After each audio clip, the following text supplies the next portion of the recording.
That didn't work. Alright, now we ready, brother. Let's just go live so we can. Right. Have a seat here? Yes, sir. Okay. Yes, sir. Let me get this laptop out your way.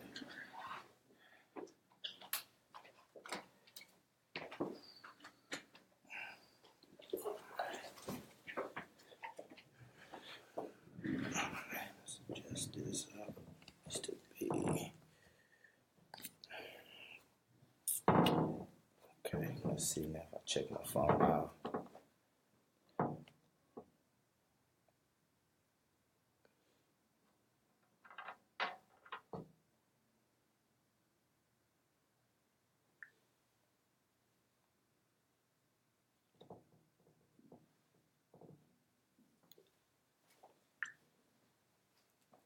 Okay, so you should be able to go on my Facebook page. Okay. Calvin McGee, let me post it on that first. Then you should be able to share it to yours.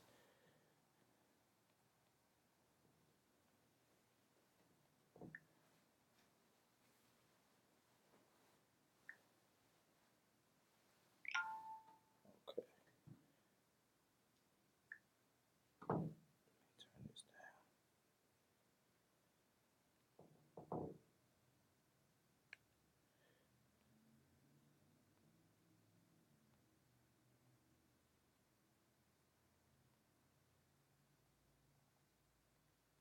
Did you get it? Yeah, I got it. All right, perfect.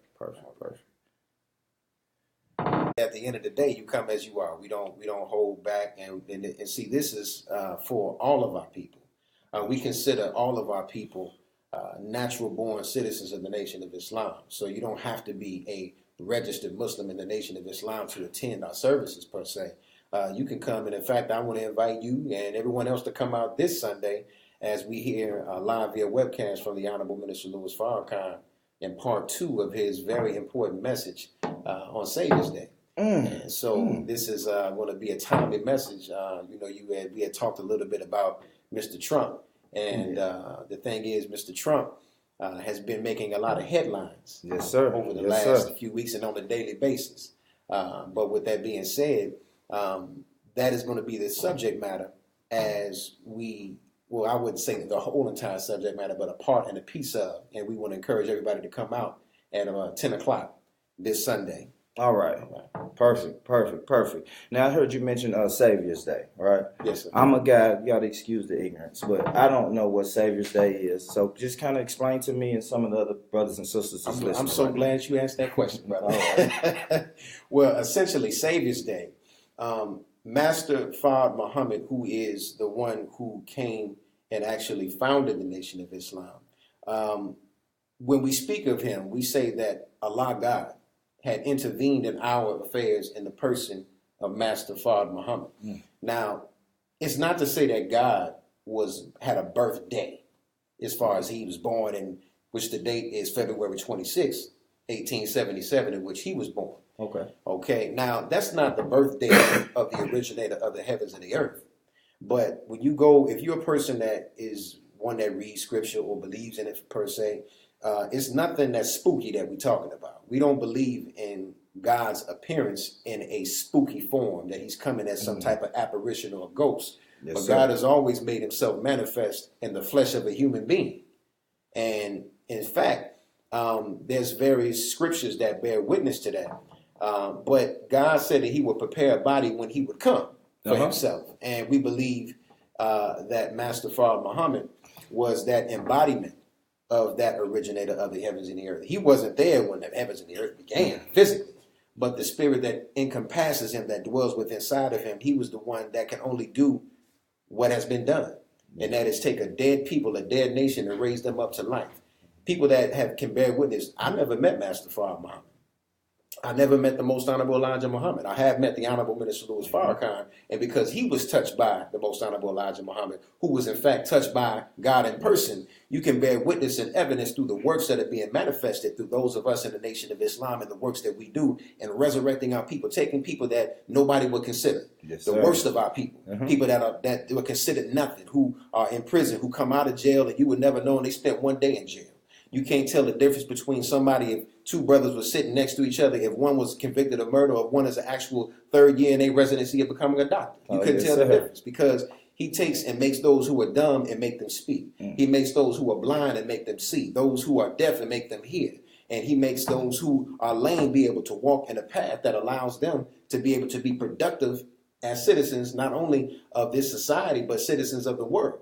So that is a marvelous work that Master Father Muhammad came to do. He came and gave life to the dead, and that's exactly what he did, and I'm a living testimony to that. Man, I like that. I like that, man. Okay, so I told you we're going to talk about Trump. So when you guys, the brothers that you deal with, so when you guys hear it's going to be a Muslim ban or Islamic ban, does the Nation of Islam, do you guys kind of take that personal, or do y'all sit back and look and say, well, those are like the Arabs and we don't have anything to do with that? Well, brother, here's the thing.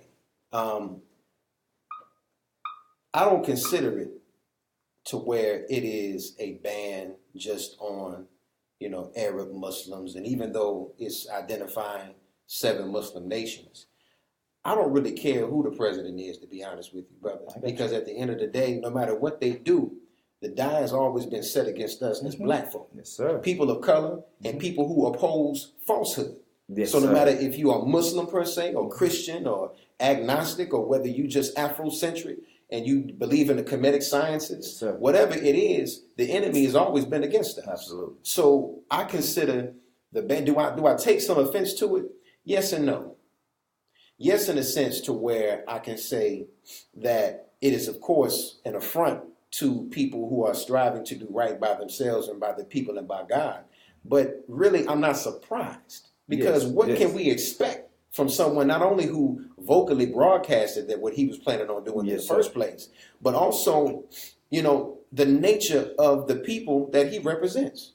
Trump and anybody who really sits in that White House is not an advocate for people of color, minorities, quote unquote. Yes, they're not a people that advocate for people who are receiving injustice. They are dealing with those who are the majority.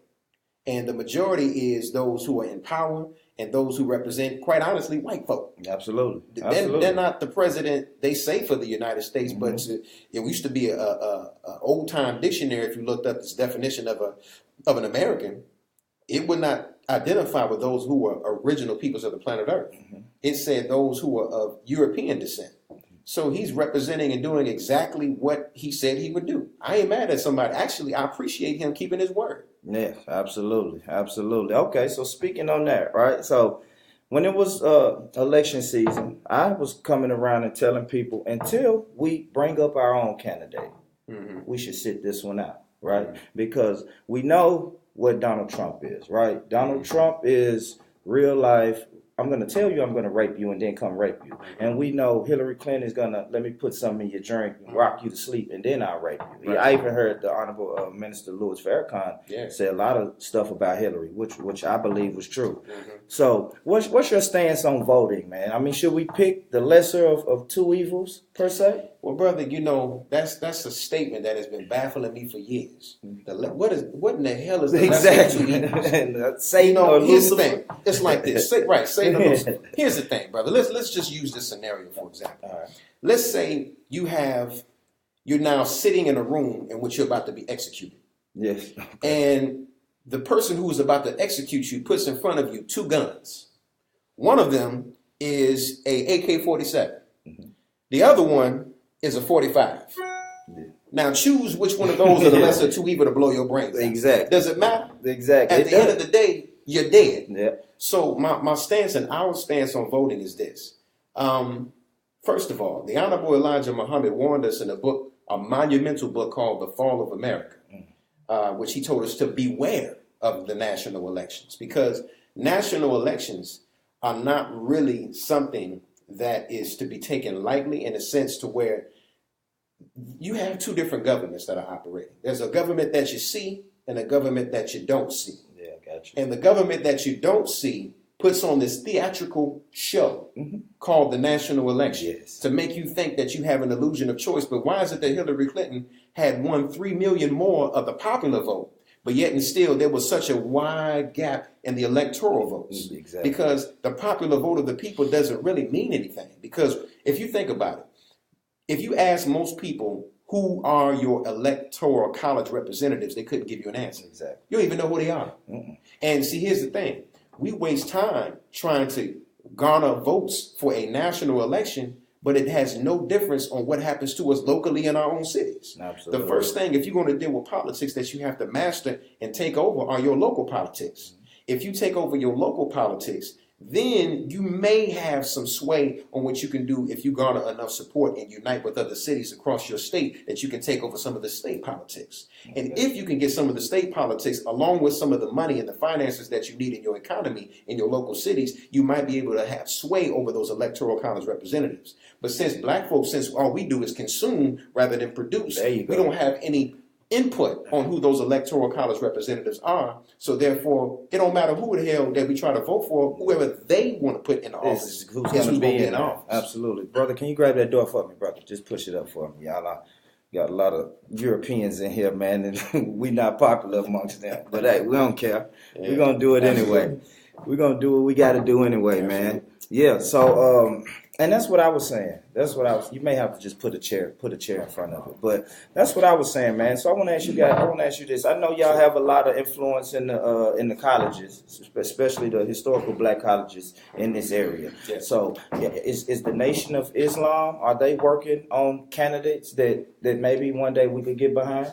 Well, as far as on the national election, I mean, even locally, well, like any brothers that plan on going into politics. Among our giants on the college campuses, we have many who have aspirations for political offices.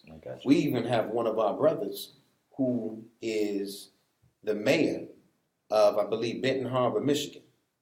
Okay, we have a few of our people in the Nation of Islam who are in elected offices. So there's nothing wrong with running for political offices as long as at the root of your running that you don't lose sight of that which got you in the office. There you go. And so amongst us, even right here, my brother here, he's the president, or I should say next year, he will be the president of the NOISA. He was a previous president in the past, and he's going into his senior year on the college campus. And of course, I'm speaking of Brother Tariq Muhammad. Yeah, there you go. The brother who, if you had watched when the Honorable Minister Louis Farrakhan came here to Nashville back in last April. At TSU, I was actually at that and actually saw that brother do it. He had introduced the Honorable Minister Louis Farrakhan. Now, I'm not saying that he's trying to run for political office, but the fact is we have people that are on campus that are being touched by these teachings from the Most Honorable Elijah Muhammad through his divine servant, the Honorable Minister Louis Farrakhan. And since they're being touched by that, they're awakening into a new political consciousness where they realize that we're not in it just to hold an office and occupy a space and then go back and do nothing. You have amongst our people who have the desire to really go into office and make a real substantive change. Yes, sir. Because they have in their heart a real love for their people, and they're willing to put their life on the line. This new generation coming up, willing to put their life on the line to do whatever it takes to have real transformative change. And that's what we need out of this young Joshua generation that is fearless, that is willing to do anything that it takes to get freedom, justice, and equality. Yes. Let me get to some of these comments. Peace, brother John Tay. What's up, Star? God is peace. This brother's name is Samuel X. We'll definitely, I'll let him plug his social media and all that towards the end. But I thank you for tuning in. God is peace. Brother Jeff, peace to you, brother. Hey, everybody, do me a favor and hit that share button right now. Let's get these views up and let's get the word out because we live, baby. So. But one thing I like about the NOI, man, is just the discipline, the brotherhood. I don't know. It's just powerful just to see brothers just that disciplined and handling business. I was actually at that event last April, and it was powerful. That was my first time actually seeing the Honorable Minister Farrakhan in person, and it was definitely beautiful. I mean, it was life changing. Yes, sir. Life changing. I often go back. It's like you can ask my queen. I wake up on Sundays and just put him on. like YouTube, and just put them on the 70-inch Yes, sir. screen, Yes, turn sir. it up to the max, and I And just you went rock to church, out. brother. Yeah, that's it. That's my church. That's right. That's my right. church, and Yes, sir. and that's what I love, man. That's what I love. So let's jump into this justice for Jocques. Yes, sir. So I saw you at the you was at the march, the rally last Tuesday. Yes, sir. I was actually there. I got there late, so by the time I got there, everybody was already at the courthouse, and it was kind of wrapping up. So how was that? How was that experience last Tuesday? Well, brother, that is an event that was, I didn't put the event together. I just heard about it. It was put together by Black Lives Matter and Sister Clemmy Greenlee. Everybody in the city of Nashville, Clemmy. So she and they helped put that wonderful thing together. I went simply as a means of support. Yes, sir. Sister Clemmy wanted me to speak. I wasn't there really to speak, but more so to make sure that things didn't get out of hand. Yes, sir. Because I know that there are agent provocateurs amongst our people and amongst them, the enemy. And I know that they can't wait to get their hands on some of the weaponry that they have to use on our people. Yes, sir. So even if it was just me and my brother here, Brother Andre, joined me last Tuesday, and we were there really just to be support, but also in a sense of security. Even though it was just a couple of us, my thing is that if I can do anything to prevent something from jumping off, I'm gonna do what I can do. Yes. But that was the main thing. But just it was. I knew it was only a matter of time. I've been preaching this for the longest. That Nashville hasn't had its hashtag yet that we know about, but finally it happened. That's it. Yeah. It was only a matter of time. Anytime the mayor and others were boasting that Nashville is the it city, and we haven't had an incident like this. And see that God always catches you when you brag. If you look in Scripture, Pharaoh was boasting to the heavens and wanting to build a tower up to the heavens to see if anybody was up there ready to challenge him. And then later on, he found out with them 9 or 10 plagues, depending on which book you're reading, that who the real God was. But ultimately, now this city is on the brink of potential chaos if things don't go right and justly. That particular march was effective to get the attention to show that people are upset. However, I think that, and I admire the work of Black Lives Matter and those who are with the cause. But I think that in order to get real transformative change, we have to apply new strategies to the same old problem that we've been having. There you go. And now, great, we got their attention with the march. That's good. So what's next? How do we make them do what we are demanding for them to do, and that is give justice? How do you make them do it? Yes. Because in many cities where we get gunned down, we protest, we rally, we hold candlelight vigils, but the cop gets off. Absolutely. So what is the thing in common in each one of these particular cities? Well, we're doing the same old thing. And see, I believe you've heard of the definition of insanity. Yes, sir. Which is you do the same thing over and over again, expecting different but results. You would expect a different result. Well, we as a people, and I'm not calling anybody individually or any group out, we as a people are really clinically insane. Yes. Because we're expecting different results because that's all we know how to do. Yeah. I had spoke last summer before this happened because I knew it was only a matter of time, trying to rally our people towards moving towards real transformative justice, and just echoing what the Honorable Minister Louis Farrakhan had taught us and myself. And that is, we have to have leverage. See, you can't make demands from a position of weakness. You have to have power and leverage in you making your demands. So if you've ever seen any movie where there was a hostage situation, and you take a hostage, and the hostage takers get on the phone with the police and say, we want a helicopter on the roof downtown at this particular building by 9 o'clock, or else. So when we get to justice, or else, yes, sir. Where's the or else? What's the or else? See, the police know that if they don't meet those demands, they're taking lives. Now, here's the thing. Black folk, it's time for us to start taking hostages. What do I mean by that? I don't mean go and kidnap the mayor or the police chief. I'm not talking about physical hostages. I'm talking about the things that we give away freely. We give our money away freely. Yes, sir. Take our money hostage and keep it amongst ourselves. We give our land away. You go all up and down Jefferson Street. Go down Buchanan Street. Go down just especially out here in East Nashville. Yes, Look sir. how all of our houses that we once had are they making us an offer that we can't refuse. Give us a few dollars over the property value that we paid for it, and they'll pay a little bit more because they're going to make double the profit what they Yes, actually, sir. pay you. And gentrify the area, hold the houses until everybody's gone, and keep the property value at a certain rate. And then once everybody's out, the property value starts getting driven up. Property taxes start getting higher for those few residents that stick around. They can't afford it and they're forced to sell. That's gentrification 101. Yes, sir. So what ends up happening, we give that away. Let's hold our land hostage. And then our votes. Yes, sir. Stop voting for these damn people to come in office that ain't doing nothing for us. I've been saying that. I'm talking about whether they white or black.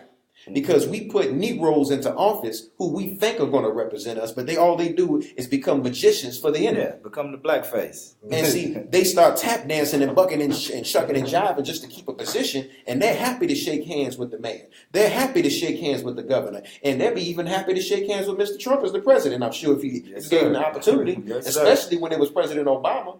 But the fact is, we cannot have coons representing us in office, especially. So anybody that goes into those political offices need to be vetted by us. We need to ensure that they're representing us as the people, and there's ways to make sure that happens. So our money, our land, our votes, we take hostages, and then we can get real change. Yes, sir. And justice will actually happen. Yes, sir. Yes, sir. I believe that. I believe that, man. I definitely believe that, man. And I really hope that Nashville shows up and gives Brother Clemens and his family real justice. Absolutely. Because it's not looking good. I saw where they went, I think some people from Black Lives Matter went to the city council meeting and they protested. That's right. I had shared some on Facebook earlier, man. You got like Caucasian cops. They just came from everywhere with zip ties and everywhere. Like it was ready for a war, man. Yeah. And it's crazy. And I always preach this. I tell people, man, look out for Chicago, man. Mm-hmm. I always say, look out for Chicago. I don't know, man. I think the government is finna try some stuff with black people, and they're gonna target Chicago first. Well, here's the thing, brother. Chicago, Mr. Trump had specifically isolated Chicago as a city that he wanted to send federal troops into. Yes, sir. Chicago has been a model for urban warfare that the military has been practicing on for decades. They've laid out strategies in urban warfare. See, you look at the police departments across the country, and especially here in Nashville as well as it's growing, they're not armed like traditional police forces. They're armed like paramilitary. Yes, sir. Because they're getting military weaponry. Mm-hmm. We ain't seen it yet in Nashville, but it's here, trust me.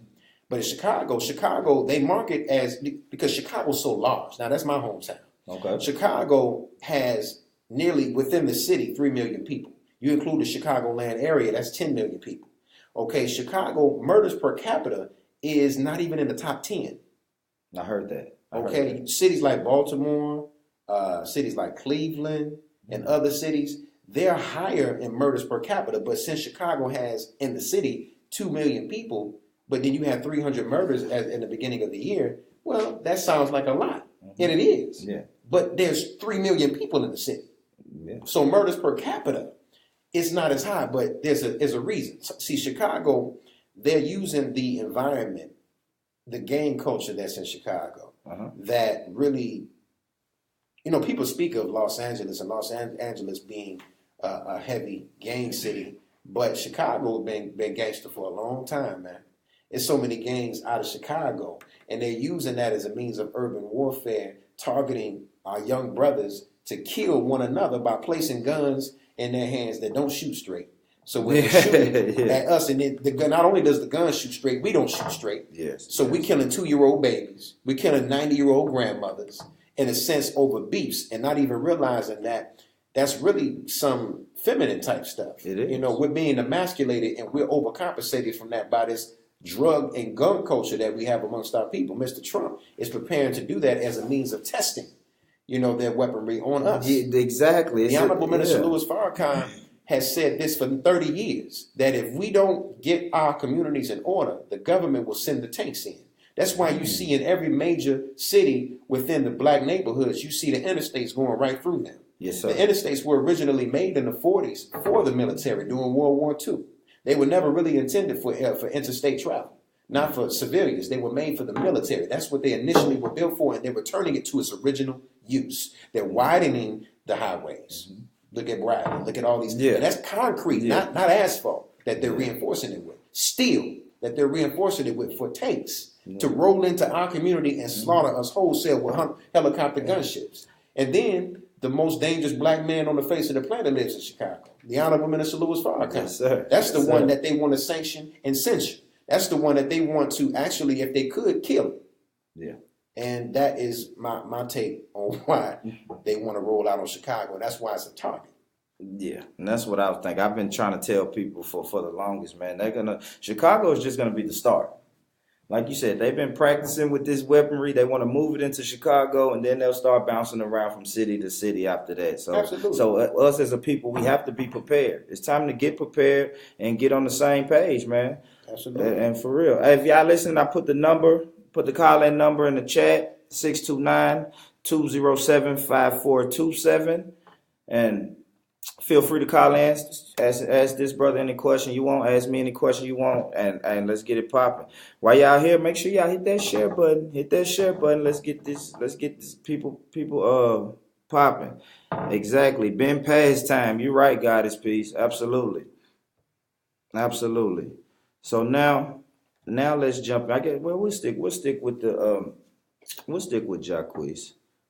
We'll stick with the Jocques thing, man, because it's sad, man. It's a sad day when that brother can be just gunned down like that. Yeah. What do you say? I think you already touched on this, but what do you say to the people that says marching and stuff is outdated? Mm-hmm. So do you think we should totally? I know you said hold hostage, but should we totally let marching go, or is it a time and a place for that, or is that just outdated? Here's the thing. Marching is fine, as long as you have a plan to carry out after the march. I got you.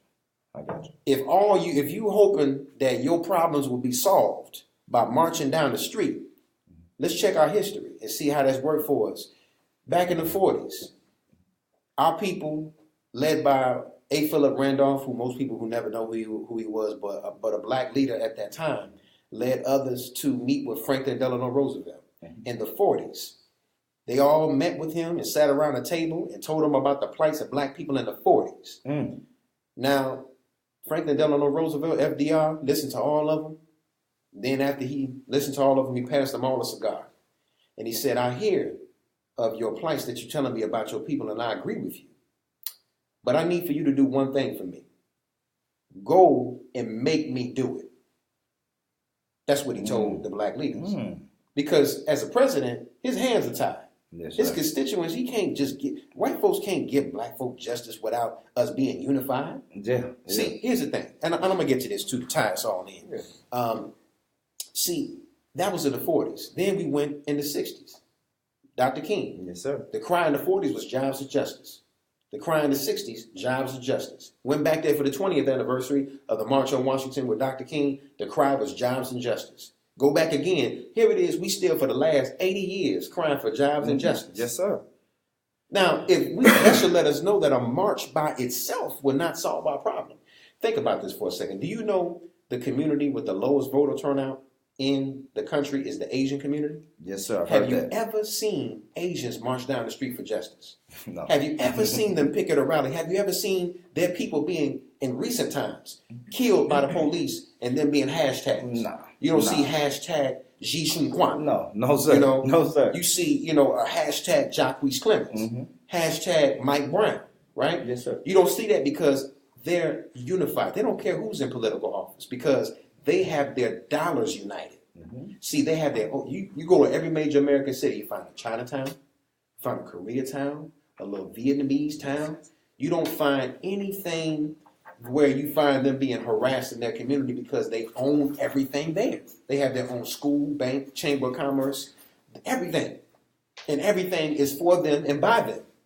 So they're not concerned about who's elected in political office because they own and they run and control their own community. Yes, sir. We, as black folk, with the amount of money that we have coming through our hands, which by 2020 is projected to be around $1.4 trillion that goes through our hands, we have enough money that would make us, if black folk in America were an independent country, we would be about the 9th richest country in the world. Okay? But since we consume so much, we don't have any power because we spend all our money on things that don't have any real wealth. I mean, I love my sisters. Don't get mad at me, sisters. But we'll go to little Koreatown. As a matter of fact, let's just deal with Nashville. We go down to Kim's on Jefferson Street on Bell Road, and we'll spend, what, $400, $500, $600, $800, $1,000 on a weed. Mm-hmm. Now, that same amount of money could have been used as an investment that we could have to actually earn more money, because the hair. Now, if you're using it for some purposes, maybe you might be earning some money with your hair. I don't know. Yeah. But at the end of the day, that's a lot of money that we can be spent elsewhere that could be more productive for our people. That's just one example. We spend about, maybe, I think, close to $3 billion on alcohol. Yes, sir. We spend God knows how much on weed.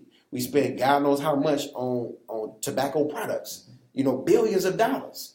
Now, hey, everybody got their own vice, whatever. But you know how much money we spend on books? Oh, wow. How much? About $300 million. And then what kind of books we buying?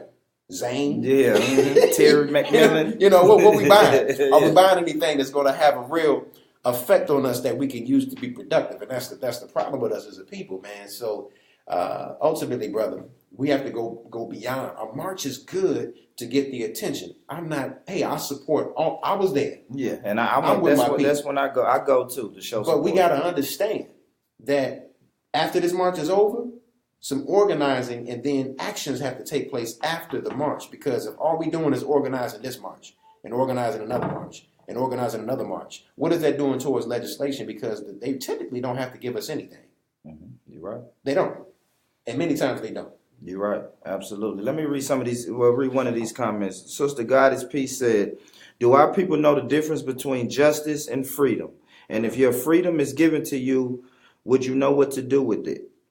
And then she also said, when you do for yourself, you keep it longer and appreciate it more. Mm-hmm. So I'll ask you that question. Do you think our people know the difference between justice and freedom? No, we don't. Because after segregation ended, when they integrated us, we thought that was justice. Yes, sir. We thought being able to go and use a nasty toilet with some white folk was justice. Yeah, you're right. We thought being able to sleep in their hotels was justice. We thought being able to sit at their nasty lunch counters was justice. Yes, sir. No.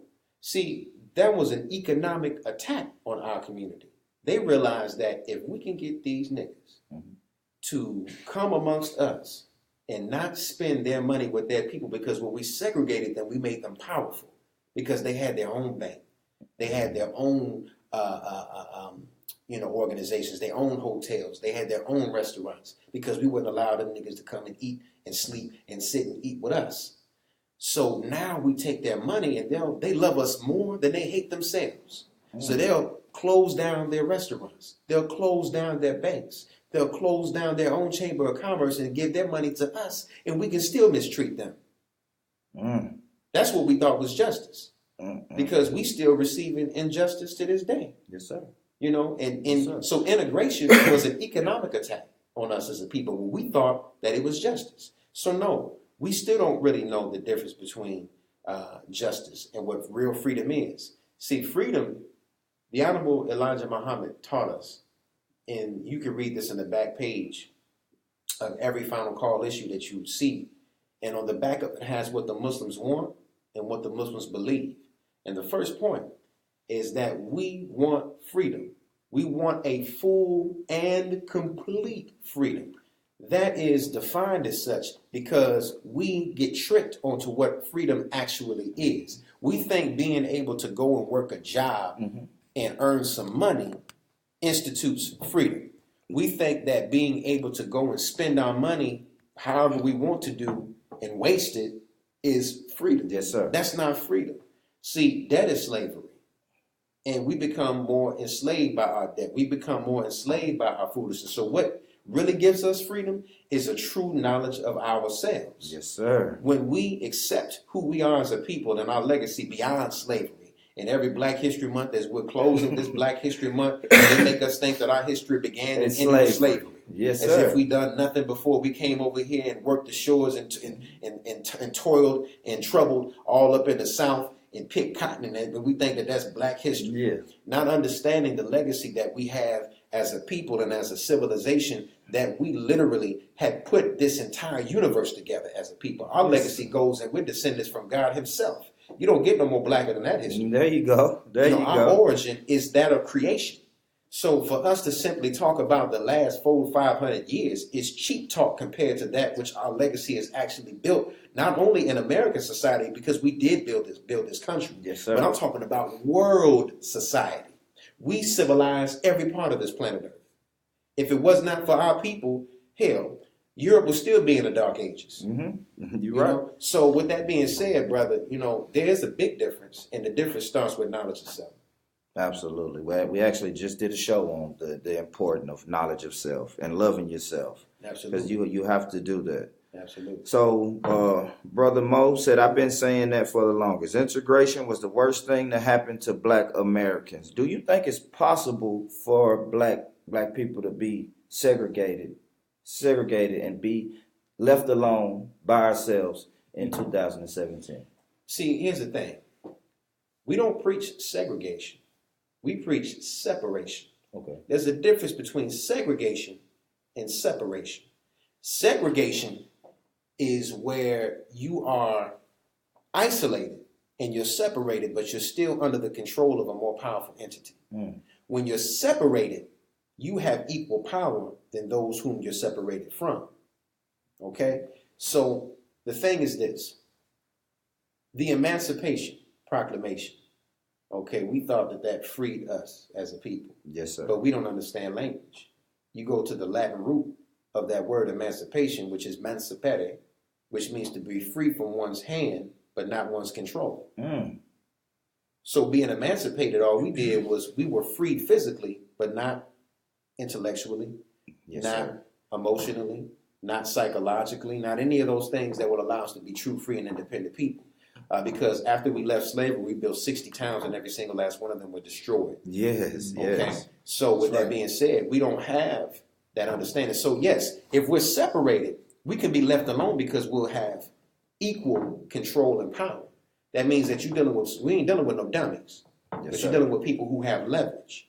That's what being separate. So it's not possible to be segregated and left alone, because if you're segregated, they'll come right back and take your stuff. We've been segregated, technically. We've been segregated. North Nashville was segregated. Yeah, you're right. And we're still segregated in some pockets. Yes, we are. But we keep getting messed with. You're right. But if you're separated, you have an organized community that is defenders and lovers of their people and their community. I got you. You don't mess with people. That's what I was going to touch on next. I was going to play devil's advocate and say, so what about, I think I heard this on Donahue when Minister Louis Farrakhan was on there. And Donahue said he's always going to be some drunk knucklehead that's going to come to the black area, and then now a fight starts and now all hell breaks loose. So I just want to touch on that because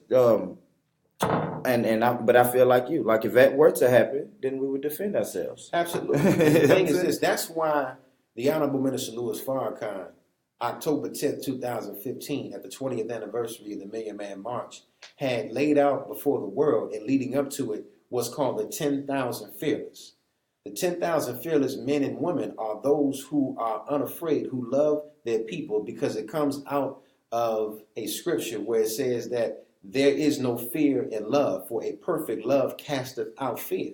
And that's what it takes to have in order to be fearless. Those who are willing to stand in the gap between the brothers and sisters with beef with one another and stop the beefs in our community. Yes, sir. Those who are trained militarily, trained in a way where they're able to defend themselves and their people, but also being trained in conflict resolution that will allow them to be able to sit two people down at a table and work out our beefs so that we're not killing one another. But that's for our people, because we have a war on two fronts. We have a war that's going on in our community where we're killing one another that has to be addressed immediately.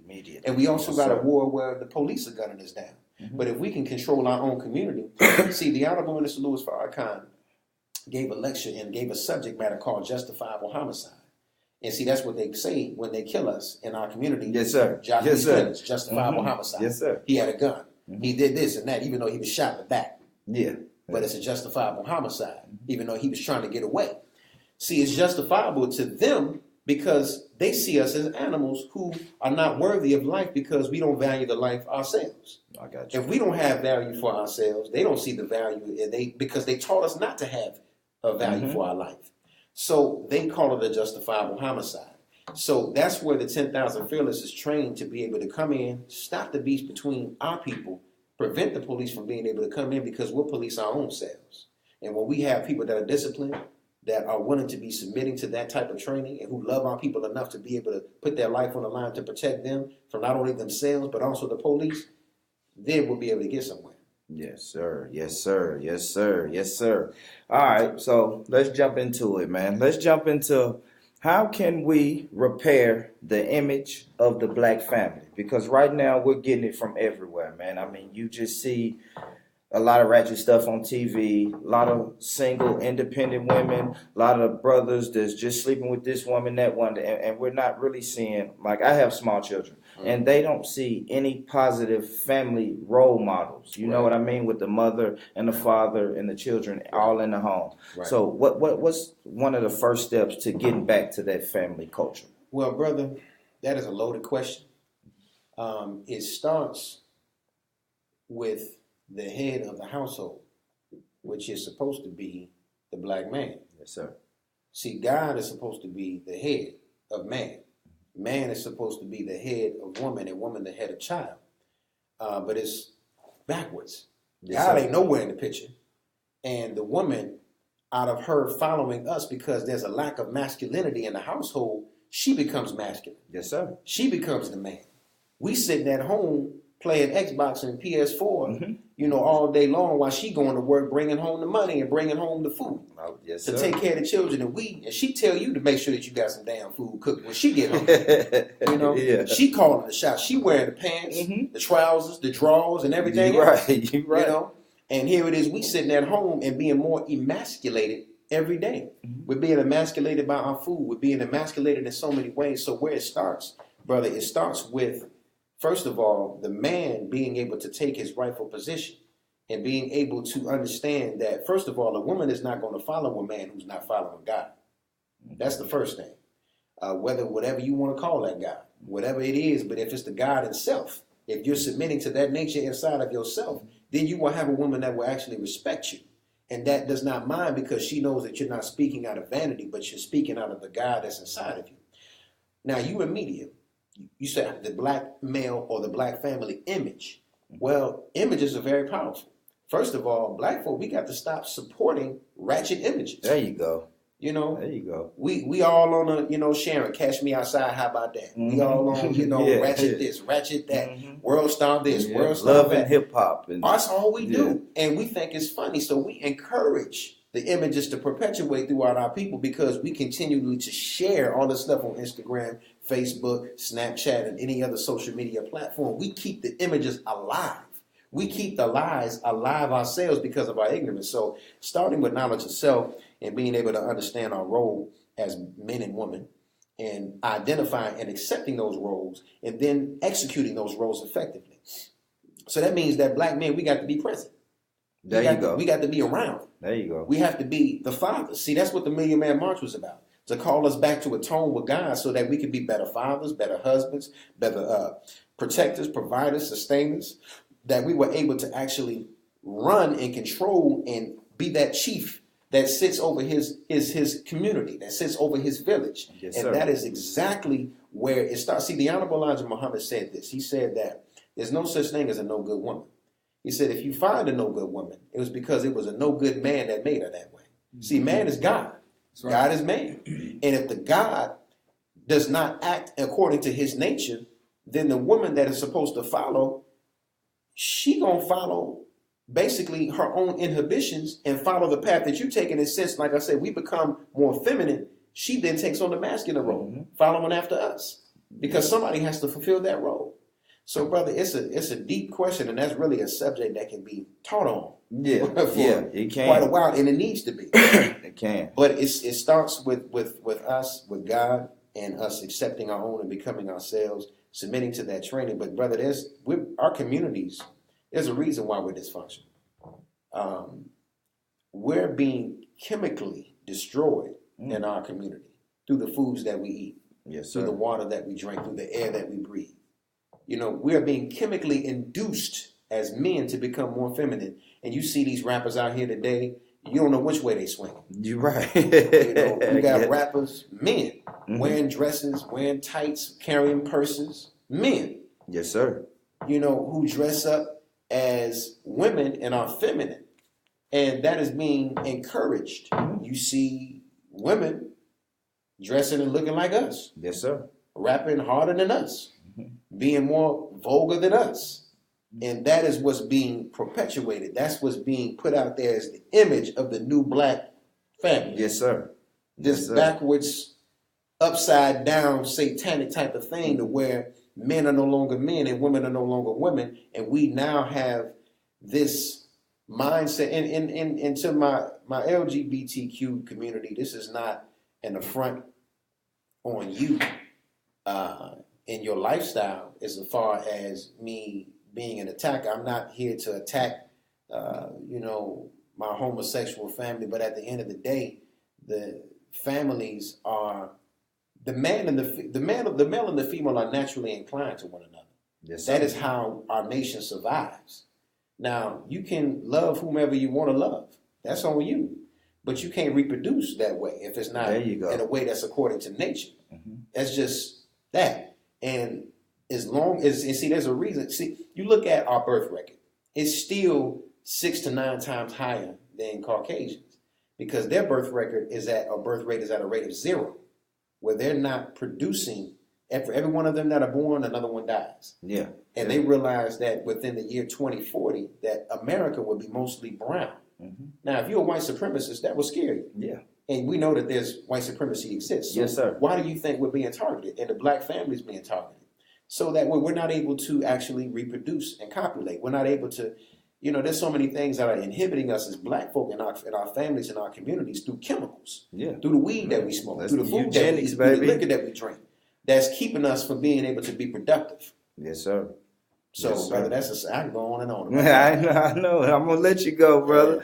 Yeah, Hey, I put the number in the chat, people. Area code 629-207-5427. Y'all guys hit up the line. Let's get the line jumping because I'm gonna wrap it up in just a few. But y'all get the line jumping, man. Let me read some of these comments. Sister Goddess Peace said, it ain't even just the blatant programming. Our subconscious mind is in control. I feel that. The devil will always be upside down and backwards in comparison to God. Brother Thomas. I see you, Brother Ron. Everybody hit that share button for me. Do me a favor, hit that share button, man. And got a good brother in here, Brother Samuel X. He does great work in the community, man. He does great work at his mosque.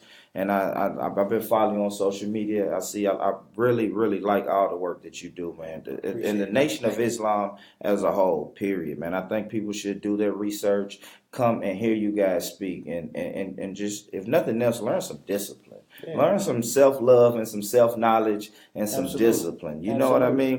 And because I actually got a Facebook message yesterday, and it was a sister, and she told me she was proud of me, and she said, I don't agree with everything you say. Mm-hmm. But I love what you're doing. Mm-hmm. And I mean, that just goes a long way. Because I always tell people, let's put all this divisive stuff to the side. You know what I mean? That's right. We should be able to sit down as Muslims and Christians and Kemetic science people. And we should all, when it's time to build and time to come together, we got to leave all that stuff outside. Brother, we have to find a common denominator.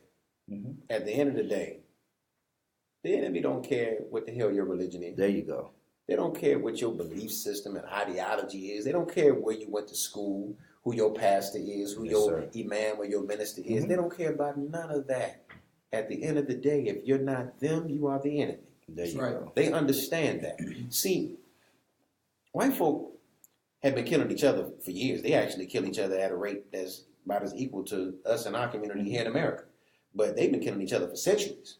But when they're ready to take over other nations, they'll put all their differences aside. There you go. And come together. Go study the Berlin Conference, in which the European nations, including America, had went and met in Berlin.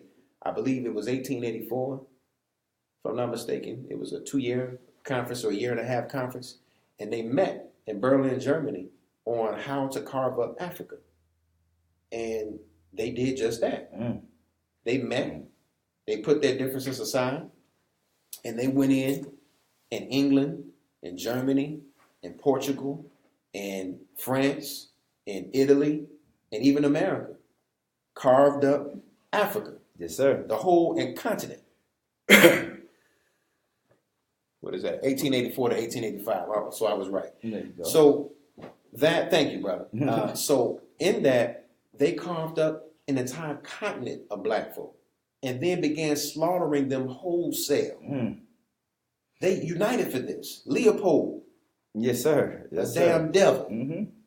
Who went into the Congo. Yes, sir.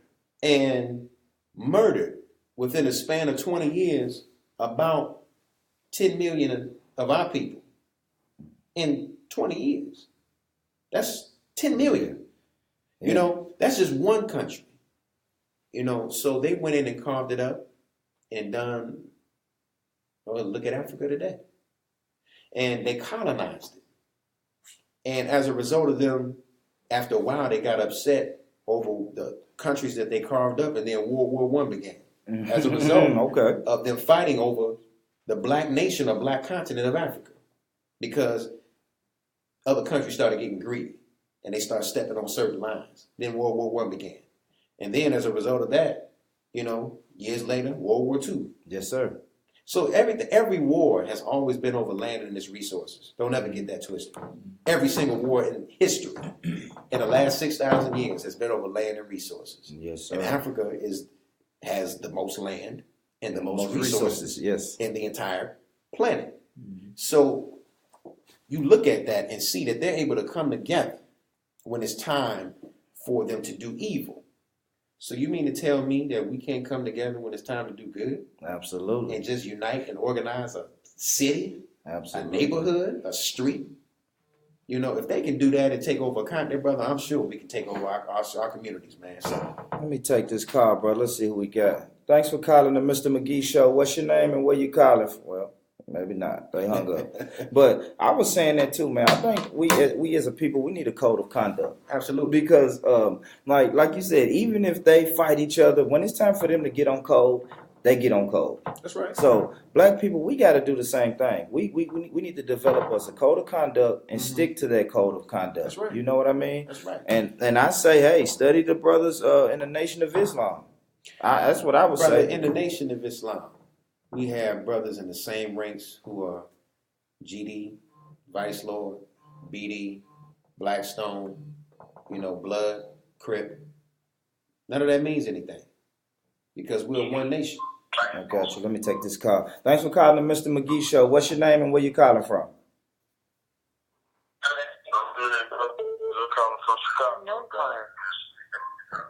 Hey, how you doing? You got a question or a comment to it today? Yeah, I just want to say, man, I'm in the show, man. Very informative, man. I love your spirit and the brother's spirit.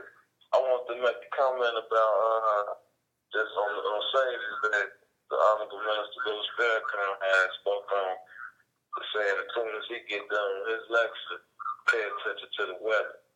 Man, I don't know if y'all seen how the whole city is underwater right now.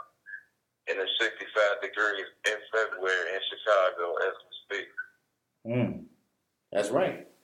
Yeah. Brother, you speak, and that man does not speak idle words. Every time he said, watch the weather, something has happened. I remember in 2005, right after he spoke at Savior's Day in February, he said that Allah God was going to destroy one major American city. Hurricane Katrina happened that same year. And the whole city went underwater. So brother, you're not dealing with some Rooney Poo black leader. You're dealing with a man who is backed by God. And just as Aaron and Moses both had a rod that had the ability to call on the wrath of God, you're dealing with a man whose rod is his mouth. And he uses that when necessary to show the enemy that God is backing him. So, brother, I bear witness with that 100%, and you're exactly right. Thank you, brother. Thanks for the call, man. Yes, I'm enjoying the show, God. And I shared it, too. All right. Thank you, brother. All right, peace, brother. Peace, brother. Peace. Yeah, man. So Let me get to some of these. Brother Thomas Lowry said, "Tell Sam X his family is watching and proud." Absolutely, man. Brother Mo, Leopold killed millions without even stepping a foot in the Congo. Then that's power. That's right. That's power. That's power when you can do that. Well, brother, let's take this last call and then we'll wrap it up. Yes, sir. Thanks for calling the Mr. McGee Show. What's your name and where you calling from? Peace, brother. This is Peace. Peace to you, sister. Peace, sister. I just want to say thank you for the show, and I like the dialogue going on tonight. No, thank you for the support, sister. We need supporters, and we really need to support this platform and support brothers like Brother Samuel X here and all the brothers doing great work, positive work in Nashville, sister. So I really appreciate your support. I do this for people like you. You know what I mean? To give us a voice. Yeah. To give us a voice when we don't have a voice, because we know what mainstream media is going to talk about. But, yeah, thank you for getting a good another perspective out there. He's speaking a lot of truth tonight. Thank you for having him on the show. All right, thank you. Make sure you follow the show page, the Mr. McGee Show on Facebook. Follow me, Calvin Boopy McGee on Facebook. Tune in every Wednesday, sister. Thanks for the call. Thank you, sister. Peace, brother. All right, peace. All right, man, that was a good dialogue. So this is the part of the show, man, where we plug whatever you got, man. Anything you want to plug, any events you got coming up, give them a little bit about your social media. How can they find you and follow you and keep up with what you're doing, brother? Absolutely. On Facebook, you can follow me, just Samuel X. You can reach me on Instagram at SamuelX615. I believe my Snapchat is just Samuel X. So if you put that in, you're gonna find it. It's very easy to find. It ain't too many high yellow Samuel X out there. So I'm gonna be real easy to find. Now, as far as what we got going on, first of all, I wanted to invite you, as well as anyone else who was listening, to come on out to Muhammad Mosque number 60 this Sunday at 10 o'clock. The Honorable Minister Louis Farrakhan will be speaking and delivering his second part to his Savior's Day message that will be taking place this Sunday at 10 o'clock. Will be broadcasted live from Chicago. And he's telling us to have no fear for the future is ours. That is the subject matter. Yes, sir. And he was speaking on that because a lot of us were afraid of a Trump presidency. And he's letting us know ain't nothing else for us to be afraid of. There you go. This is the time that we're being forced to do something for ourselves. And this is the greatest time that we could be alive. Yes, sir. So I thank Mr. Trump for doing all he's doing, because he's forcing us to wake the hell up. Yes, sir. I love it. So we want to, invite you to come on out 10 o'clock, 2209 Buchanan Street, or if you're from Nashville, Buchanan, that's how you say it. Yes, sir. But it's 2209 Buchanan Street. That's Nashville, Tennessee, 37208, 10 a.m. Please be there. Be on time. We want to get you there, get you accommodated. We'll be thankful for any of you all who come on out. So this Sunday we have that going on. We have a lot of things moving in the community as far as our 10,000 Fearless that we're, partnered with a pastor friend of mine who is also coach, chairing the 10,000 Fearless, but we're working with other pastors throughout the community, which, I'm not going to shout names out at the moment until we get some more things lined up. I got you. But we do need our people who have that fearless love for our people, who are willing to deal with either conflict resolution and doing community patrols in order to get this thing established in our city so we can police ourselves and prevent another Jocques Clemens from happening. Yes, sir. So that's what we have going on. Brother, my brother here is on the college campuses of Tennessee State University, and God willing, we'll be having a study group soon, which, I'm just dropping out there that we want to have on that college campus, as well as the other college campuses throughout Nashville. We have so many. As well as, brother, just follow me. I'm always into something, man. There's always something going on. Yeah. If you go onto my page and go and follow those social media pages, we'll keep you up to date and abreast of everything going on. But right now, my primary concern is pushing that 10,000 Fearless out there, and the Justice or Else movement that is not just in Nashville but nationwide, and just promoting that and pushing that throughout the community. So follow those particular handles on my social media, and you'll be up to date on everything going on. All right, I appreciate that, man. Y'all already know, man. Make sure you support my sister Cookie, her lashes and makeup studio, B Lashtastic. She's doing her thing. I told y'all my little sister always gonna go find a check, so she didn't make it tonight because she's somewhere finding a check. Hey. and ain't nothing wrong with that. Yeah, So wrong go with that at support all. that. Brother Tone didn't make it tonight. Make sure you support his whole drill family movement. Drill fam, make sure you follow that. Of course, you know I got to get my plug in. Make sure, listen, man, if you're going to eat, make sure you come to Fannie Mae's and eat. Eat with us, support black business. Also, be on the lookout for my after school reading program. I got the books. We got the space now. I already got the books. So actually looking for volunteers, inbox me. Also looking for children that want to be involved. Inbox me if you want to deal with that. And go ahead, bro. I just realized too, I can't forget my own nonprofit organization, Busy Conference, BUSI, the conference that hosted the Honorable Minister Louis Farrakhan last April, as well as in previous years.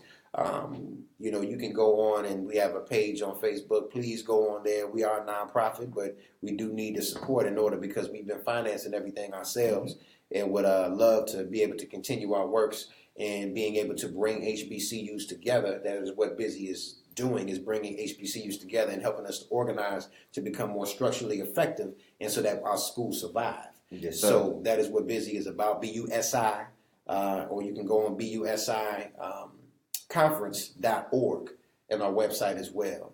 Plug that. My brother here, Andre X here, he has Moguls of Nashville, Yes, which sir. we're working on getting some things moving as far as a partnership and bringing some classy black events to North Nashville. There you go. Brother has a spot where he has a salon, a barber / lounge. It's very unique. I don't see too many of those models out there throughout the city, not only in the nation also.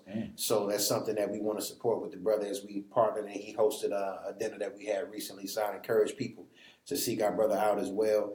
And really just support black business, man. That's it, man. We got to support ourselves. That's it, man. Shout out to the brothers, my best brothers, BEST, Black Empowerment starts today. Shout out to those brothers. Wish they could have made it tonight, but they didn't. So shout out to those, man. And we're going to wrap it up, y'all. I'll see y'all next Wednesday. Hopefully, I'll see y'all next Wednesday. I'll bring up probably another guest. If not, it'll be me and the co-host. Either way it go, we're going to be fired. It's been great, bro. Thank you, brother, for inviting me again, bro. No problem, man. I appreciate it. Let's go ahead and get his word. Will you be back, brother? Oh, anytime. There we go. Anytime. There we go. Y'all heard You heard it man. right here. Word Y'all is bond. heard it. I appreciate it, man. Most definitely. All right.